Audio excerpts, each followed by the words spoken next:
تمام تعریفیں اللہ تعالیٰ جل مجدہ الکریم کے لیے، درود و سلام نبی کرم نور مجسم شفیع معظم احمد مجتبیٰ جناب حضرت محمد مصطفیٰ صلی اللہ تعالیٰ علیہ وسلم کی ذات والا صفات کے لیے حمد و صلوات کے بعد، عزیز دوستو، بزرگوں اور بھائیوں، انسان کھائے پیے سوئے جاگے تو اس کے جسم کی ضروریات پوری ہوتی ہیں،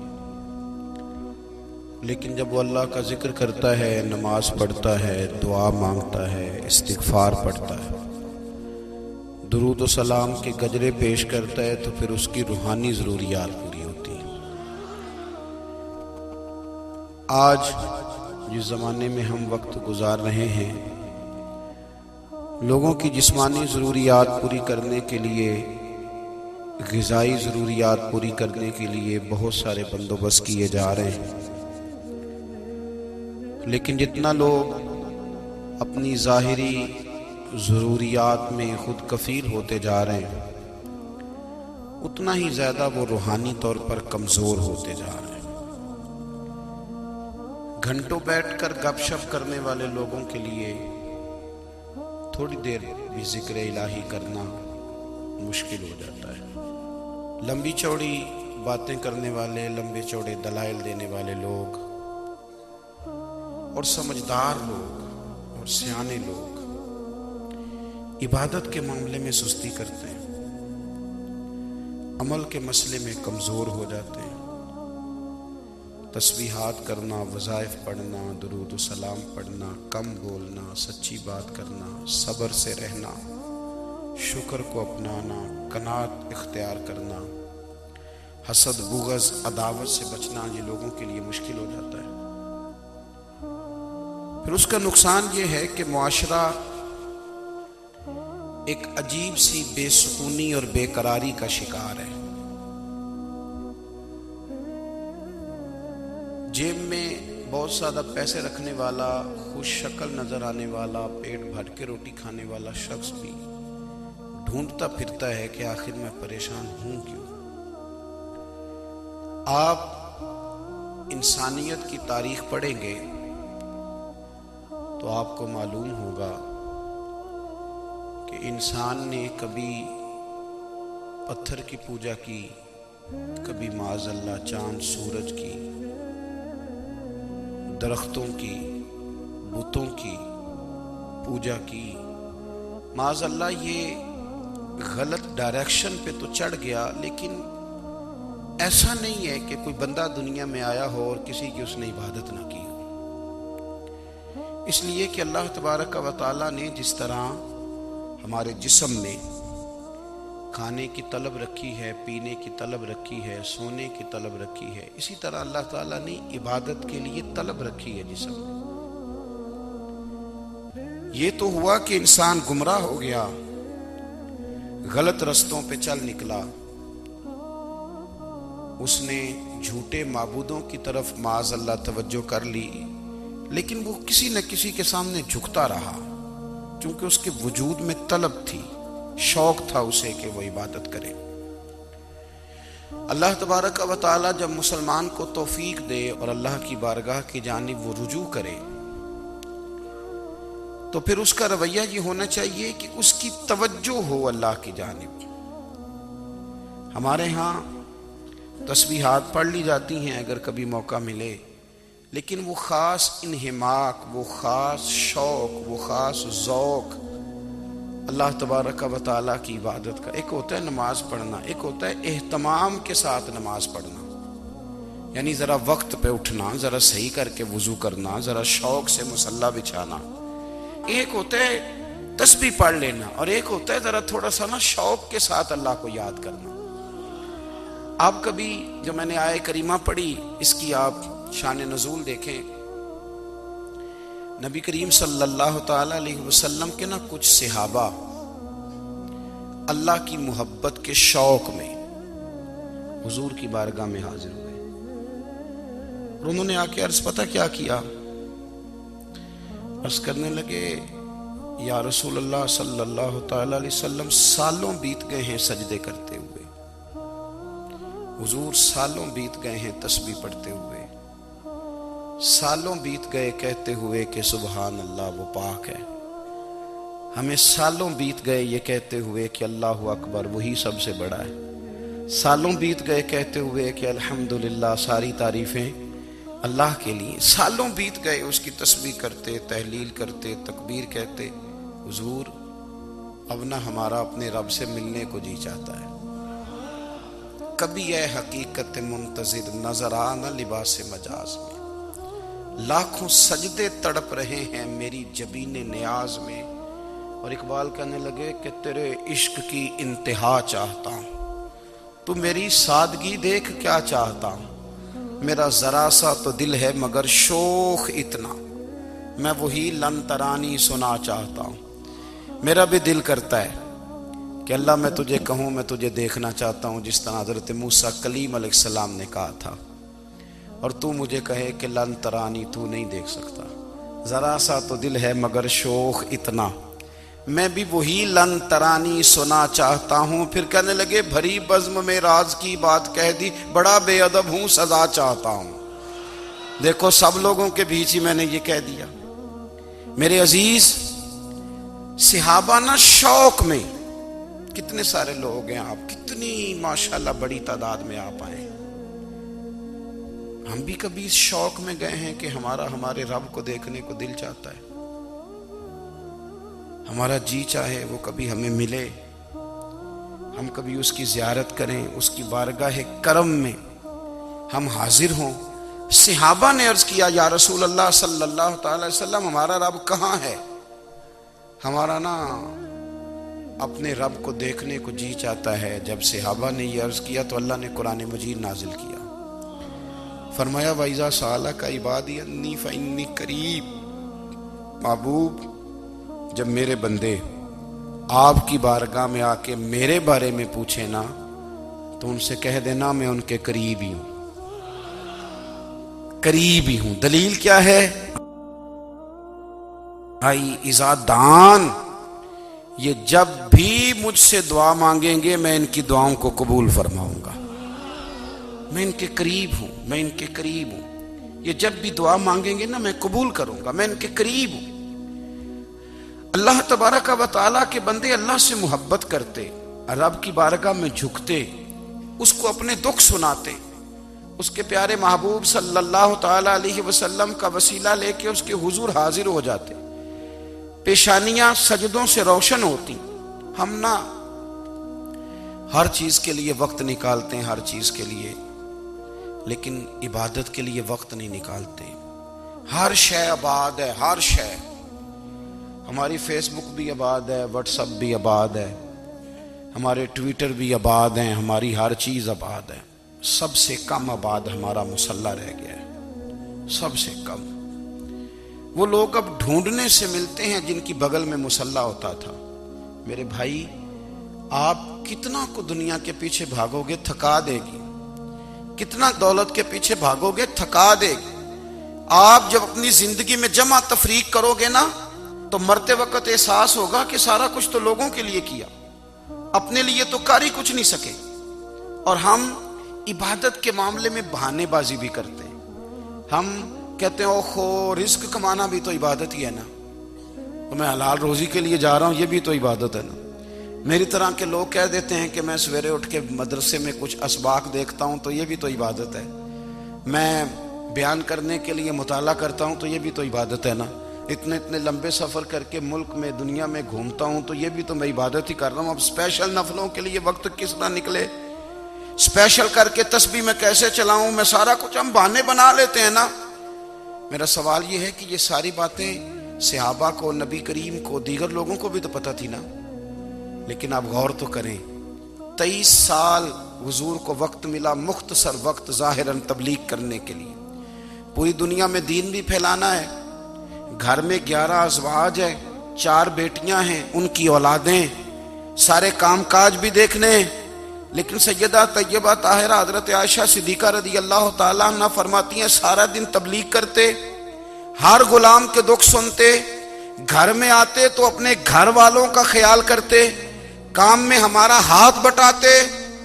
قربان جاؤں، کہتی ہیں زمانہ سارا سو جاتا لیکن آمنہ کے لال مصلی بچھا لیتے۔ دنیا سو گئی، ساری سب سو گئے، جو خدام تھے، وہ جو غلام تھے، وہ سو گئے۔ صحیح مسلم میں لفظ ملیں گے، سیدہ پاک فرماتی ہیں او میرے نبی کے غلاموں، میں نے یہ رنگ بھی دیکھا ہے کہ حضور نے اتنا کھڑے رہے، اتنا قیام کیا، اتنا قیام کیا کہ مقدس پیروں میں ورم آ گئے، سوج گئے پیر، اتنے بڑے۔ دل پہ ہاتھ رکھ کے نہیں بتا سکتا کہ میرے کبھی نماز میں پیر سوج گئے، کوئی نہیں بتا سکتا۔ بچوں کی روٹی کماتے تھک گئے، بات الگ ہے، ہم سیر کرنے گئے تو تھک گئے، بات الگ ہے، لیکن عبادت میں یہ بھی تو مسلم شریف ہے نا، یہ بھی تو دین ہے نا، یہ بھی تو حضور کی سنت ہے، یہ بھی تو وہ چیز ہے جو کریم کی آنکھوں کی ٹھنڈک ہے۔ سیدہ فرماتی ہیں پیروں میں ورم آ گئے، اور ساری رات ہی حضور نے نماز پڑھی اور ایک ہی آیت بار بار دہرائی۔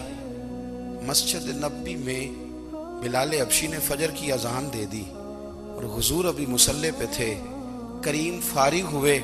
میں نے عرض کی یا رسول اللہ صلی اللہ علیہ وسلم، آپ کے تو صدقے اللہ اگلے پچھلوں کے گناہ معاف کرے گا، تو آپ اتنی آہوزاری کیوں فرماتے ہیں؟ آپ تو شفیع ہیں، آپ تو انبیاء کے امام ہیں۔ تو حضور نے فرمایا عائشہ تم نے گنوایا ہے نا میرے اللہ کی مجھ پر کتنی رحمت ہے، افلا اکون عبدا شکورا، فرمایا اگر اس نے اتنی نعمتیں دی ہیں تو کیا میں اس کا شکر گزار بندہ نہ بنوں؟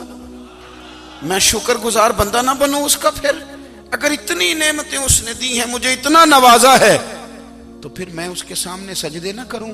او میرے بھائی، بڑے قابل فخر لوگ ہیں ہم کہ ہم نبی پاک کے غلام ہیں، ہم قابل فخر ہیں کہ نبی کریم کے غلام ہیں۔ کیا کبھی اس غلامی کے شکرانے میں بھی 2 نفل پڑھے کہ یا اللہ تیرا شکر ہے تو نے ہمیں حضور کا غلام بنایا ہے؟ یاد رکھیں کہ اپنی روحانی زندگی کو آباد کریں، استغفار پڑھیں، تسبیحات کریں۔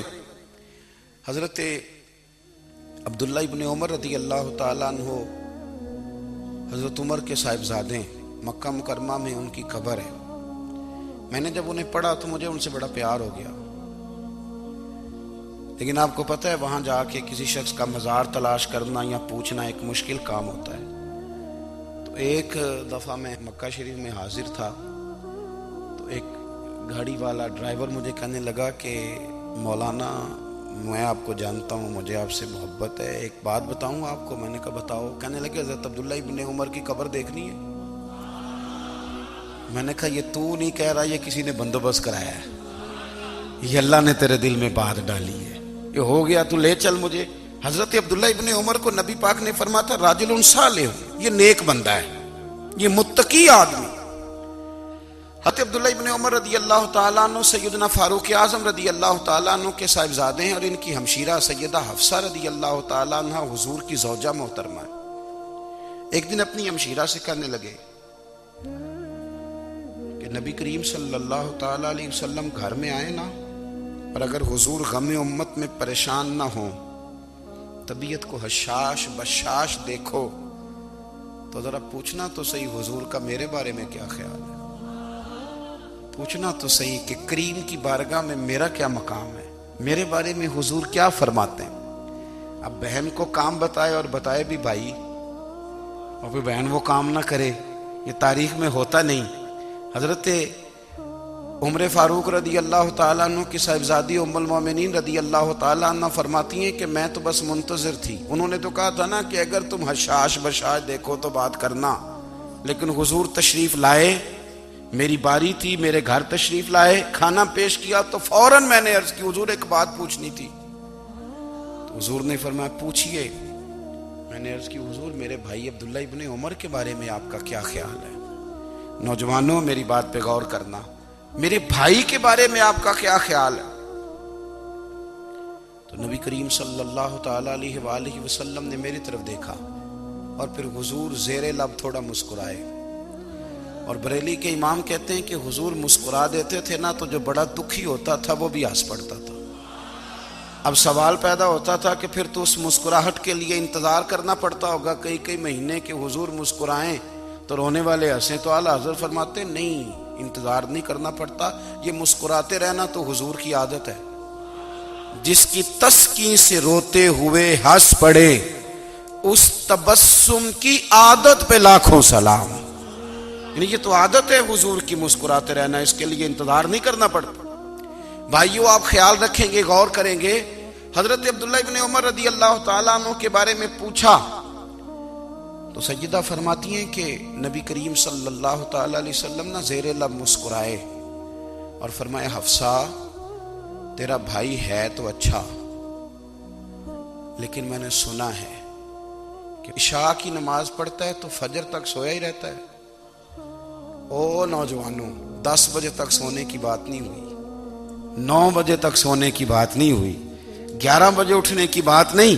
حضور فرمانے لگے میں نے سنا ہے کہ عشاء کی نماز پڑھ کے سو جاتا ہے اور فجر تک سویا ہی رہتا ہے، اسے چاہیے کہ تہجد کے وقت اٹھا کرے، اللہ کی بارگاہ میں حاضر ہوا کرے، آہوزاری کرے، سجدے کرے، عبادت کرے، اٹھتا ہے اور فجر میں جا کے اٹھتا ہے۔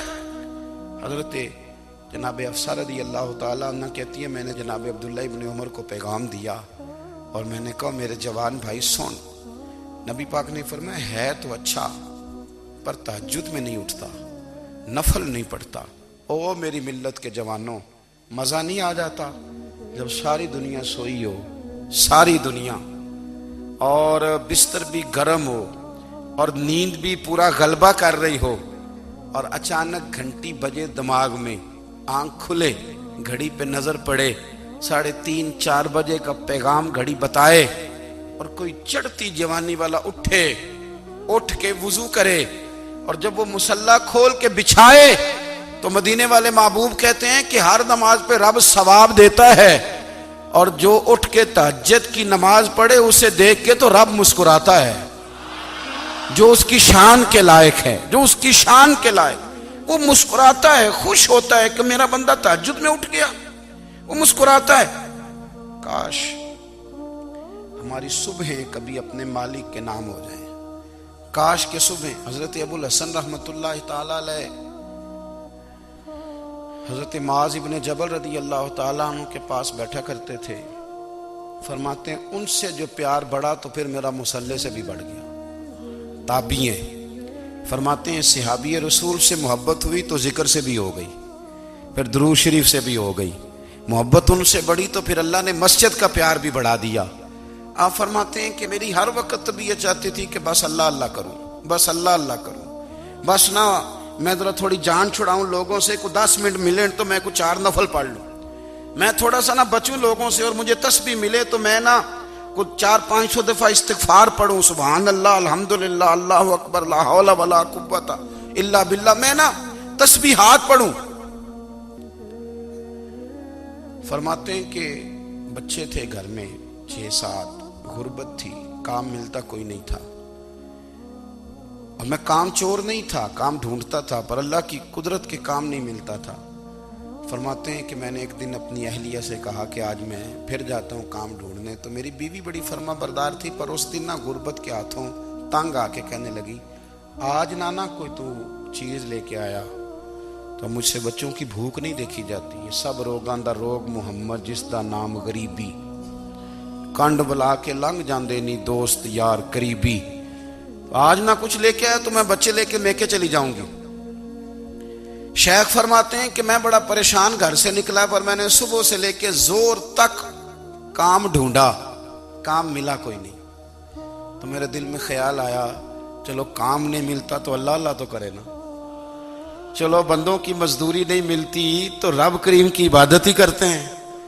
فرماتے ہیں کہ میں نے نا فرات کے پانی سے وضو کیا، نہر کے، شدید دھوپ تھی، ساتھ ریت تھی اور ریت تپ رہی تھی، میں نے اپنا رومال وہیں مصلی کے طور پر بچھا لیا، اور فرماتے ہیں کہ زور سے لے کر عصر تک نماز پڑھی، دھوپ بھی پورے زور پہ، پر میرے سجدے کا ذوق بھی پورے زور پہ۔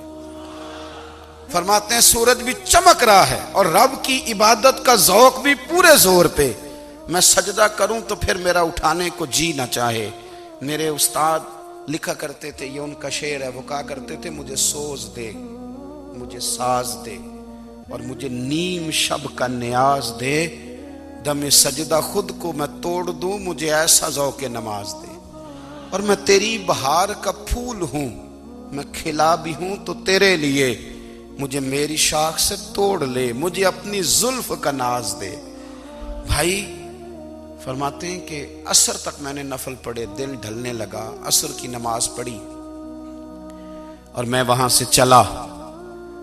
اب میں جب نکلنے لگا تو دل میں خیال آیا کہ چھوٹی چھوٹی دیواریں ہیں گھر کی، بغیر کچھ لیے جاؤں گا تو بیوی دور سے دیکھے گی تو شور کرے گی کہ پھر خالی ہاتھ آ گیا ہے۔ کہتے میں نے اپنے اسی رومال میں جس پہ میں نے نماز پڑھی تھی نا، رومال میں کی آخی دے پنجابی صافہ، کہتے ہیں اسی میں نا میں نے کچھ ریت بھر لی کہ وہ دور سے دیکھے گی تو سمجھے گی کچھ لے کے آیا ہے، چلو جا کے اسے بتا دوں گا کہ آج پھر مزدوری نہیں ملی۔ کہتے ہیں وہ ریت لے کر جب میں گھر میں گیا تو پہلے بیوی دروازے پہ کھڑی ہوتی تھی، پوچھتی تھی خالی ہاتھ آ گئے ہو؟ آج میں نے دیکھا تو ہے ہی کوئی نہیں۔ فرماتے ہیں میں اندر داخل ہوا، سلام لیے، کونے میں میں نے وہ رومال رکھ دیا اور میں نے آواز دی کہ بھلی مانس کہاں ہو؟ تو وہ کہنے لگی آپ منہ ہاتھ دھو لیں، میں روٹی لے کے آئی۔ میں نے کہا روٹی کہاں سے آ گئی؟ یہاں تو کئی دنوں کے فاقے، تو کئی دنوں کی غربت ہے، یہاں تو اس گھر میں تو فقیری ہے۔ فرماتے ہیں کہ وہ روٹی لے کے آئی اور اس وقت کی جو موجودہ نعمتیں تھیں، سمجھ لیں سلاد، اچار، ہر چیز ساتھ لائی۔ میں نے کہا کہ بچے کہاں گئے؟ کہنے لگی وہ کھانا کھا کے کھیلنے گئے، آپ کھانا کھا لیں آ جاتے۔ کھانا اس نے چن دیا۔ میں نے حیرت انگیز لہجے میں ساری نعمتیں اپنے دسترخوان پہ دیکھ کر کے بیوی سے پوچھا یہ کہاں سے آیا کھانا؟ بچوں کو تو نے کہاں سے کھانا کھلایا؟ یہ سارا کچھ کیسا ہے؟ کہنے لگی پتہ نہیں آج آپ کس کریم کی مزدوری کرنے چلے گئے تھے، پتہ نہیں کس کریم کی، میرے گھر میں تو اتنی نعمتیں آئی ہیں کہ مجھ سے سنبھالی نہیں جا رہی، اتنا اناج ہے، اتنا گندم ہے، کس کریم کے دروازے آج چلے گئے تھے؟ یہ کہتے کہتے وہ اٹھی اور اٹھ کر کے کہنے لگی پہلے بڑا کچھ آیا تھا، اب کیا لے آئے ہو؟ اور جا کر کے نا اس نے وہ ریت والا رومال کھولا، کہنے لگے میں تو لے کے آیا تھا ریت، تو میرے رب نے اسے بھی سونے اور ہیرے بنا دیا تھا۔ جب آپ کی توجہ اللہ کی جانب، میرے نبی پاک صلی اللہ تعالی علیہ وسلم نے فرمایا ہر چیز اپنے رب سے مانگ، ہر چیز مانگ، ہر چیز مانگ۔ یا رسول اللہ کیا کچھ؟ میرے محبوب نے فرمایا تیرے گھر میں نمک بھی ختم ہو جائے تو وہ بھی اپنے رب سے مانگا کر، تو مانگنا وہ تجھے دے گا، تو اس کی بارگاہ میں کشکول طلب دراز تو کرنا۔ اور ترمذی شریف میں عجیب لفظ ہیں، رسول کائنات نے فرمایا، رب کریم فرماتا ہے جب میرا بندہ ہاتھ اٹھاتا ہے نا تو مجھے حیا آتی ہے کہ میں خالی کیسے لوٹا دوں اس کے، اتنے بڑے بادشاہ کی بارگاہ میں۔ او بھائی لوگوں سے عزتیں تلاش کرتے ہو تو وہ کیا تمہیں عزت دیں گے؟ وہ تو کل اچھا کہتے ہیں پرسوں برا کہنے لگ جاتے ہیں۔ لوگوں کے سامنے گڈ بک میں آنا چاہو گے تو وہ تو سویرے تمہارے بارے میں کچھ کہیں گے، شام کچھ اور کہیں گے۔ اپنی روحانی زندگی آباد کریں، اپنے مصلح کو وقت دیں، اور دنیا سے چھپ کر اس موبائل کو بند کر کے اور اپنے آپ سے بھی چھپ کے اور تنہا ہو کے چھپا کے سارا کچھ اپنے آنسو اپنے رب کی بارگاہ میں پیش کریں، اس کے حضور حاضری دیں۔ سنو نا ترمذی کی حدیث، اور اسے یاد رکھنا، نبی پاک علیہ السلام نے فرمایا اپنے دکھ لوگوں کے سامنے نہ بیان کرنا، سیٹھوں نوابوں کو نہ بتاتے پھرنا، دنیا داروں کے سامنے جا کے نہ رونا کہ میں تکلیف میں ہوں۔ فرمایا اگر دنیا داروں کو دکھ بتاؤ گے رب تمہیں کبھی غنی نہیں کرے گا، اور لوگ ہیں کہ الٹا مذاق اڑائیں گے۔ آپ کی جس سے بڑی پکی یاری ہے نا، پکی، وہ تب تک پکی ہے جب تک آپ نے 50,000 مانگا نہیں، اور جس وقت آپ نے کہہ دیا کہ میں مجبور ہوں میری مدد کر تو پھر ختم ہو گئی دوستی۔ لوگوں کی تعلقات آپ کے ساتھ تب تک ہیں جب تک آپ ان سے کوئی ضرورت وابستہ نہیں کرتے۔ کریم محبوب فرمانے لگے بندوں کے سامنے دکھ نہ بیان کرنا، اللہ تجھے کبھی غنی نہیں کرے گا، تو اپنے دکھ اپنے رب کو بتا، تو دعائیں مانگ، تو اس کی بارگاہ میں حاضر ہو، تو اس کے حضور عرض کر۔ فرمایا اپنے دکھ اپنے رب کو بتا، وہ جلدی کرے یا دیر سے کرے تجھے ساری دنیا سے بے نیاز کر دے گا، تجھے کسی کا محتاج نہیں رہنے دے گا۔ اپنے مسلح کو، اپنی دعاؤں کو. ایک بزرگ فرماتے ہیں میں نے دعا مانگنے کا طریقہ اپنی بیوی سے سیکھا.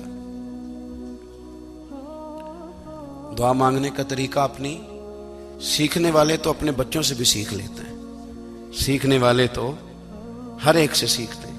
وہ کہتے ہیں میں نے دعا مانگنے کا سلیقہ اپنی بیوی سے سیکھا ہے. حضرت وہ کس طرح؟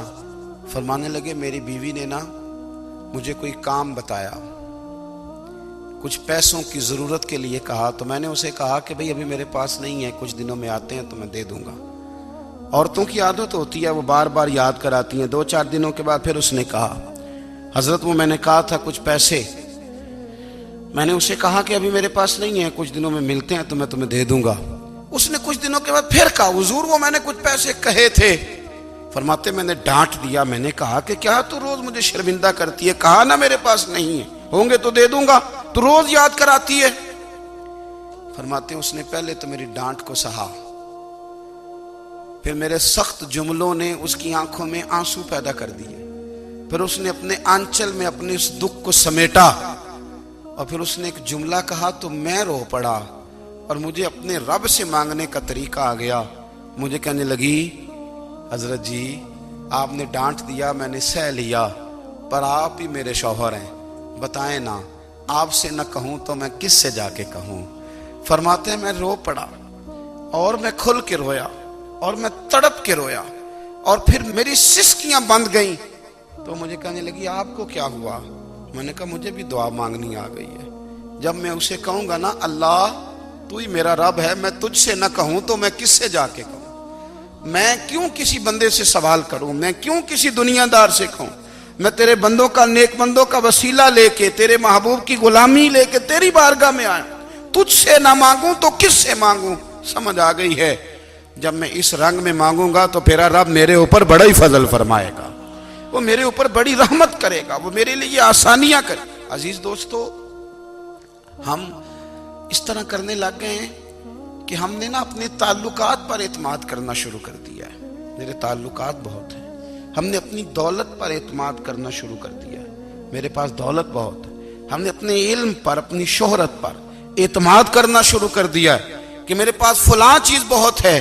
یاد رکھنا جب بے نیاز اپنی صفت بے نیازی دکھاتا ہے تو بڑی بڑی دولتوں والے مجبور نظر آتے ہیں. بھائیو جب انسان کا رشتہ اپنے مالک کے ساتھ ہوتا ہے پھر تو غم بھی کچھ نہیں کہتے، پریشانیاں بھی کچھ نہیں کہتی، پھر تو زندگی صبر والی، پھر تو زندگی توکل والی، پھر تو زندگی بھروسے والی. پھر انسان اپنے آپ کو رسوا نہیں کرتا، دنیا داروں سے امیدیں اس کی ختم ہو جاتی، امیدیں اللہ رسول سے لگا لیتا ہے، مضبوط ہو جاتا ہے، مضبوط، طاقتور ہو جاتا ہے، خوددار ہو جاتا ہے، باوقار باعزت ہو جاتا ہے. حضرت بہلول دانا رحمت اللہ علیہ بیٹھے تھے تو ہارون رشید حج کر کے آ رہا تھا، تو رستے میں حضرت شیخ سے ملاقات ہو گئی تو السلام علیکم کے بعد کہنے لگا حضور کوئی حکم ہو تو بتائیے گا. تو حضرت بہلول دانا فرمانے لگے تیرا رب کون ہے؟ اس نے کہا اللہ. تو فرمایا میرا کون ہے؟ کہا اللہ. فرمانے لگے تو بڑا ہی بیوقوف ہے، کیا تو یہ سمجھتا ہے کہ رب ہارون رشید کو تو دے گا اور بہلول دانا کو بھول جائے گا؟ تیرا بھی وہی رب ہے، میرا بھی وہی رب ہے. اس نے اگر تجھے دے کے آزمایا ہے تو ہو سکتا ہے مجھے نہ دے کے آزما رہا ہو. جب اس کی حکمت کے تقاضے ہوں گے تو عطا کرے گا اور دے گا. تو جا اپنا کام کر. بھائی اپنی روحانی زندگی، اپنی عبادات، اپنے وظائف، اپنے روزمرہ کے معاملات، اپنی دعائیں، اپنا استغفار. دیکھو کوئی مشکل کام تو نہیں، 2 رکوع ہیں سورہ واقعہ کے، اگر رات کو پڑھ لی جائے تو. میں کس طرح یہ بات بیان کروں کہ تعویذ بانٹنا آسان ہے اور وظیفہ بتانا مشکل ہے. سارا دن تعویذ بانٹیں تو لوگ لینے کو تیار ہیں، اور اگر آپ وظیفہ بتائیں تو کہتے ہیں تو مشکل کام ہے. او خدا کے بندے، اگر آپ کا تعلق قرآن پاک کے ساتھ مضبوط ہو، قرآن پاک کے ساتھ اگر آپ کا رشتہ ہو، لوگ سفارشیں ڈھونڈتے ہیں نا دنیا میں، کوئی تعلق مل جائے تو میرا کام ہو جائے. دنیا میں اتنا مشکل معاملہ ہے، آخرت میں مجھے بتائیے گا کتنا مشکل معاملہ ہوگا. میرے نبی پاک صلی اللہ تعالی علیہ وسلم نے فرمایا جو لوگ سورہ ملک پڑھا کرتے تھے نا، سورہ ملک، یہ سورت ملک قیامت میں ان کی سفارش کرے گی. اور اس طرح کرے گی کہ کہے گی اے اللہ یہاں اس بندے کو جنت میں داخل کر دے یا مجھے قرآن پاک سے علیحدہ کر دے. تو رب فرمائے گا جا اس کا دامن تھام کے اسے جنت تک پہنچایا. آپ بات کو سمجھیں. جب آپ کے تعلقات اپنے معاملات کے ساتھ مضبوط ہوں گے، یہ نبی کریم نے وعدہ کیا ہے کہ تو سورت واقعہ پڑھ تیرے گھر میں فاقہ نہیں آئے گا. حضرت عبداللہ ابن مسعود رضی اللہ تعالیٰ عنہ بیمار تھے تو حضرت عثمان غنی رضی اللہ تعالیٰ عنہ تیمارداری کے لیے تشریف لے گئے اور جا کر کے کہا کہ آپ بڑے بیمار ہیں، آپ کی بیٹیاں زیادہ ہیں، میں چاہتا ہوں کہ خزانے میں سے کچھ مدد کروں. تو سیدنا عبداللہ ابن مسعود رضی اللہ تعالیٰ عنہ اٹھ کے بیٹھ گئے اور کہنے لگے امیر المومنین، اللہ آپ کو میری طرف سے میری بیٹیوں کی طرف سے بہتر صلہ دے. میری بیٹیوں کو کسی خزانے کی ضرورت نہیں، میں نے انہیں خزانہ دے دیا ہے. کہا جناب آپ نے کون سا خزانہ دیا ہے، میں آپ کے مالی معاملات کو جانتا ہوں.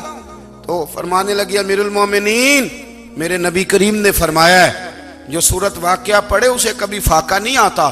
میں نے بیٹیوں کو یاد کرا دی ہے، یہ خزانہ میں نے انہیں دے دیا ہے. وہ سارے والدین سنیں جو بیٹیوں کے لیے پریشان رہتے ہیں. حضرت عبداللہ ابن مسعود نصیحت کر رہے ہیں، فرمانے لگے میں نے سورت واقعہ یاد بھی کرا دی ہے، پڑھنے کی عادت بھی ڈال دی ہے. حضور نے فرمایا ہے جو سورت واقعہ پڑھے اسے فاقہ نہیں آتا. کہنے لگے چاند تو اپنی جگہ چھوڑ سکتا ہے، سورج گر سکتا ہے، تارے ٹوٹ سکتے ہیں، پر مدینے والے رسول کی بات غلط نہیں ہو سکتی. حضور نے فرمایا فاقہ نہیں آئے گا تو انشاءاللہ کبھی بھی نہیں آئے گا. کرنے کا کام یہ ہے کہ ہم اپنے معاملات، اپنی عبادات، اپنی دعائیں کبھی 10 منٹ عادت ہو جائے نا دعا مانگنے کی علیحدہ سے رات کو. حضور نے فرمایا جو فرض نماز کے بعد دعا مانگے اللہ اس کی قبول کر لیتا ہے. نبی پاک صلی اللہ تعالی علیہ وسلم نے فرمایا اللہ مسافر کی دعا قبول فرماتا ہے. حضور نے فرمایا اللہ مظلوم کی دعا قبول فرماتا ہے. حضور نے فرمایا بیمار سے دعا کراؤ اللہ اس کی دعا قبول فرماتا ہے. میرے نبی پاک نے فرمایا ماں باپ جب بھی اولاد کے لیے ہاتھ اٹھائیں، ویسے تے بلے شاہ تو آسمانی اڈ دیاں ہی پھڑ دیں، جڑا گھر بیٹھا انہوں بڑھیا ہی نہیں. حضور فرمانے لگے ماں باپ جب بھی اولاد کے لیے دعا فرمائیں اللہ ان کی دعا کو قبول کرتا ہے. آپ اپنا تعلق بنائیں دعا کے ساتھ، عبادت کے ساتھ، مصلی کے ساتھ رشتہ بنائیں، استغفار پڑھیں. صلاح الدین ایوبی صلیبی جنگوں میں تھے، رات کو مسجد اقصی میں نماز پڑھی تو پریشان تھے. ایک بزرگ سے ملاقات ہوئی تو وہ کہنے لگے کہ آپ بڑے پریشان ہیں. کہنے لگے حضور پریشان اس لیے ہوں کہ پہلے ہی مسلمان کمزور ہے، اب میں نے سنا ہے دشمن کا ایک بحری بیڑا وہ جنگی سامان سے بھرا ہوا آ رہا ہے، تو اب ان کے پاس اور تلواریں اور نیزے آ جائیں گے، مسلمانوں کے پاس پہلے ہی وسائل کی کمی ہے، پریشان ہوں کس طرح کر کے مقابلہ کریں گے. یہ بات کہتے ہی صلاح الدین ایوبی نے بزرگوں سے کہا حضور آپ بھی دعا کرنا، دعا کی بڑی طاقت ہے. میرے نبی پاک نے فرمایا دعا مومن کا ہتھیار ہے، دعا مومن کا. حضور نے فرمایا تقدیر کو سوائے دعا کے کوئی چیز نہیں بدل سکتی. دعا مومن کا ہتھیار ہے، یہ کافر کے پاس کوئی نہیں، یہ ہتھیار ہے مومن کا. اللہ کرے آپ کو سمجھ آئے. پھر سنیں کئی بار کہہ چکا ہوں یہ ہتھیار ہے. کافر کے مقابلے میں جو تیرے پاس سب سے بڑا ہتھیار ہے وہ دعا ہے. دعائیں کرانی چھوڑ دی، کرنی چھوڑ دی، لینی چھوڑ دی. حضرت سیدنا انس بن مالک رضی اللہ تعالیٰ عنہ فرمایا کرتے تھے میں نے وہ رنگ دیکھا ہے جب حضور دعا مانگتے تھے اور حضور کی مقدس آنکھوں میں آنسو بھی ساتھ ہی بہا کرتے تھے، میں نے وہ انداز دیکھا ہے. تو صلاح الدین ایوبی بزرگ سے کہنے لگے آپ بھی دعا کیجیے، اور خود رونے لگے اور سر سجدے میں رکھ کے رونے لگے اور عشاء سے لے کر فجر تک روئے، خوب روئے. صبح وہ بزرگ آئے تو صلاح الدین ایوبی کا خوبصورت اور ہنستا ہوا چہرہ دیکھا. کہنے لگے آپ بڑے خوش ہیں، رات تو میں نے بڑے روتے ہوئے دیکھا تھا. تو کہنے لگے حضور وہ جو بحری بیڑا آ رہا تھا نا وہ پانی میں ڈوب گیا ہے، اب وہ نہیں آ رہا، ابھی خبر آئی ہے تو میں بڑا خوش ہوں.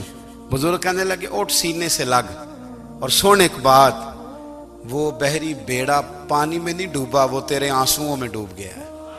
وہ جو تو رات رویا ہے نا رب کریم کی بارگاہ میں تو وہ ڈوب گیا ہے. بھائی اپنا مسلح کا، عبادت کا، وظائف کا، اللہ اللہ کا سلسلہ اس کو مضبوط کریں، اپنی دعاؤں کے تعلق کو مضبوط کریں۔ دعائیں بڑے انقلاب برپا کر دیتی ہیں۔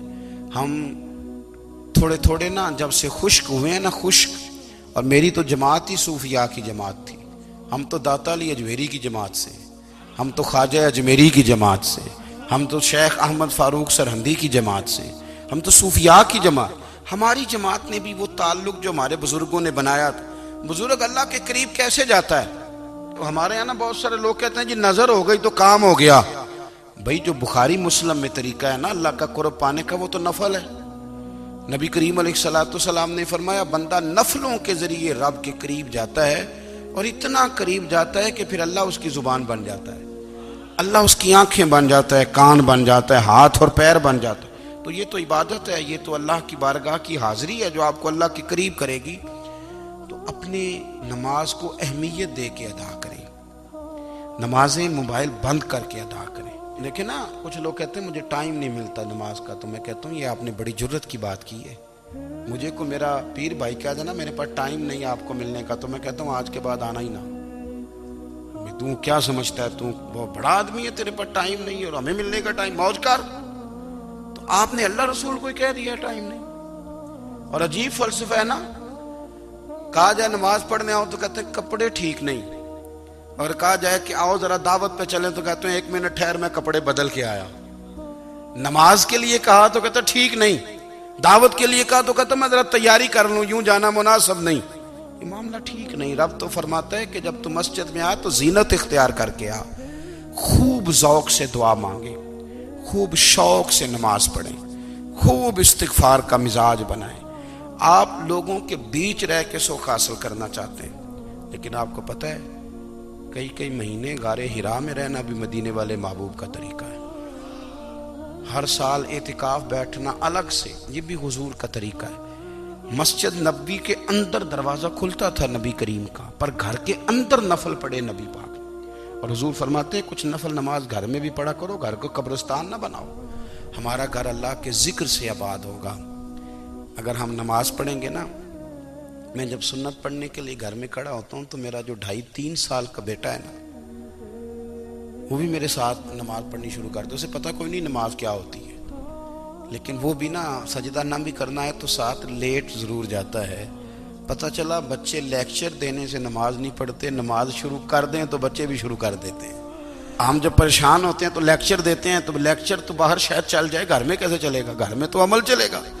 تو میرے عزیز، آج کے اس روحانی اجتماع میں ہمارے دوستوں نے جو محنت کی، ہم نے بار بار اپنی نیت سے پوچھا خدا ہمیں معاف کرے اگر کوئی ذاتی شہرت ہے، کوئی ہمارے ذاتی مفادات ہیں، رب ہمیں ہدایت دے۔